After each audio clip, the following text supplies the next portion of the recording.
Why are people living life on autopilot?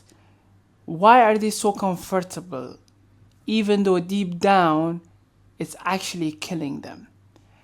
That's a question that my friend asked me the other day. And I glanced at him and I looked at him dead in the eyes and I said, their why wasn't big enough. It's really that simple. A lot of people know the how, definitely. But when it comes to why, that's where people are actually lacking. For example, if there is a guy that is actually overweight, he knows that he's overweight. The how is going to be him hitting the gym every single day, showing up every single day, and that's how he loses the weight. The why is the people that actually really made fun of him and he didn't like that feeling. So he stood up and made something for himself. My how is really simple. Wake up every morning, do the things that you're supposed to do, and that's it. But for a very long time, I didn't have my why. So I came up with this one analogy where every single day the sun just rises and then goes down, and then rises again.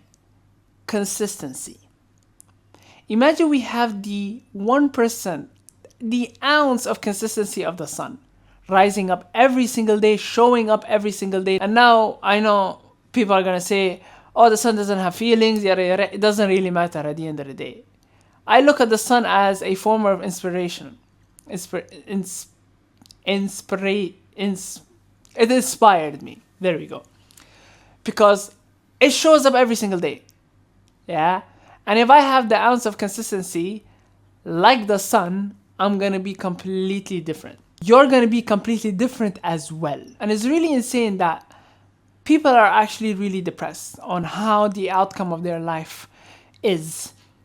But knowing that the sun will always rise at the end of the day or first thing in the morning and then it sets and then you're still depressed. And then the next day, the sun rises again and it sets again and you're really depressed. The sun keeps on showing up every single day.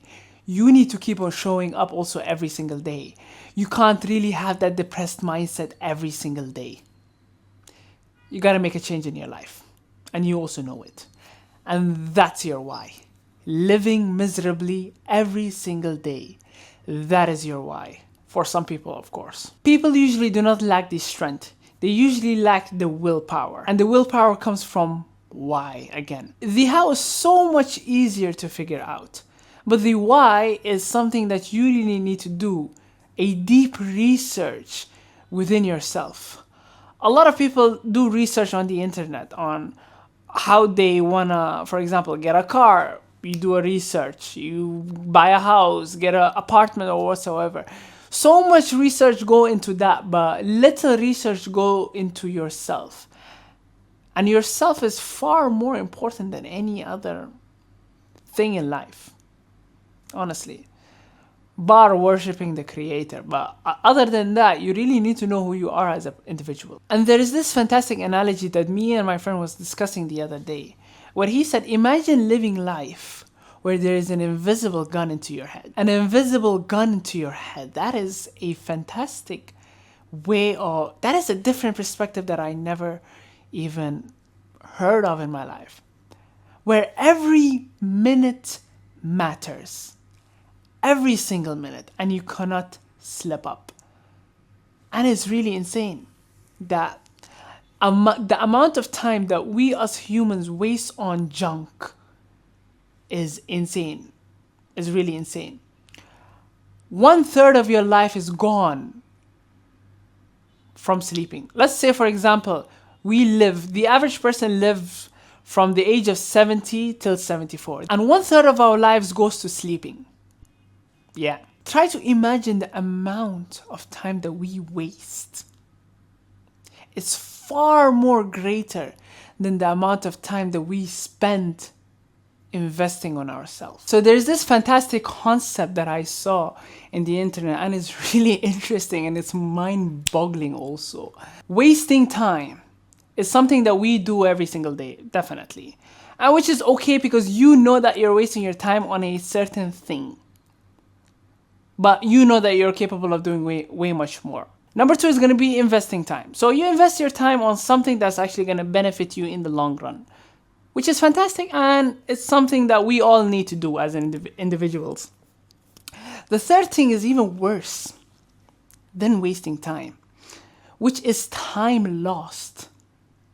I know you're going to look at me and be, what the hell are you even talking about? Let me elaborate. When you're wasting time, you're aware that you're wasting time. When you're investing your time, you're aware that you're investing your time on something good. When you're losing time, you do not know that you're losing time. Let me give you an example. When you scroll on your phone for hours and hours and hours and do not even remember a single thing after that. Like if I were to ask you, if you use your phone for 5 hours and after that you stopped using your phone, and I asked you this question, what was the last thing that you scrolled on your phone? No answer. Time lost. It's because it's erased completely. And it's the most horrible thing. I know I just over-exaggerated a little bit, but you know where I'm coming from. In order to really find yourself as an individual, you need to ask yourself questions and go back to the studying, which is your brain, and ask yourself a couple of questions. What is actually really hurting me? That's a question that I asked myself. And an answer that came within my brain was being mediocre, being average, and me knowing that I could be levels. Me knowing that I am far more better than this version right now. And I was like, okay, what do I need to do? Which is the how. And the second one was, who is depending on me? Or who will be dependent on me later on in the future? Friends, family, yourself, people around you, your neighbors, you know, them sort of questions. And the third question I ask myself is, will I live a life of regret at the age of 40 if I do not do the things that I'm supposed to do now?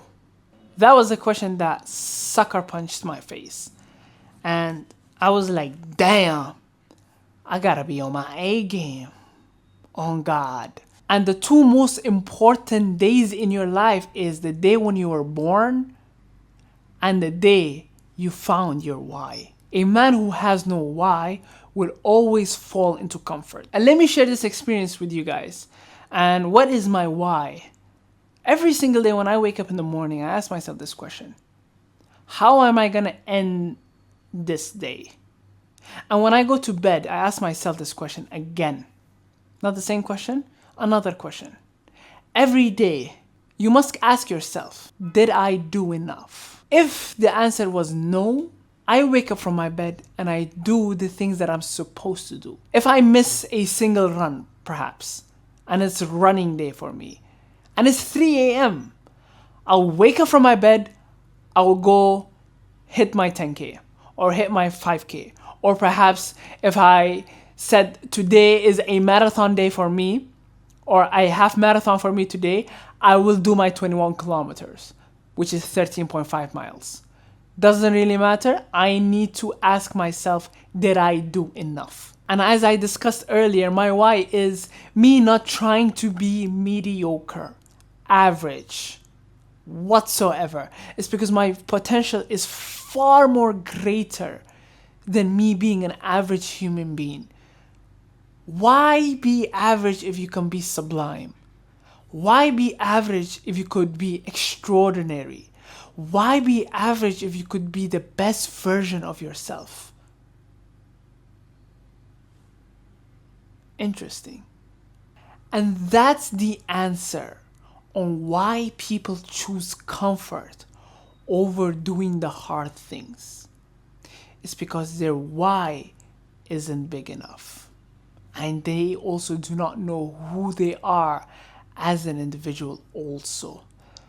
It's so easy to be great because most people are weak. Most people are weak. So we have reached the end of this video. Thank you very much those who have stuck around, and I'll see you again. I'm rooting for you guys, okay? I'm actually really rooting for you. Let's get back to work.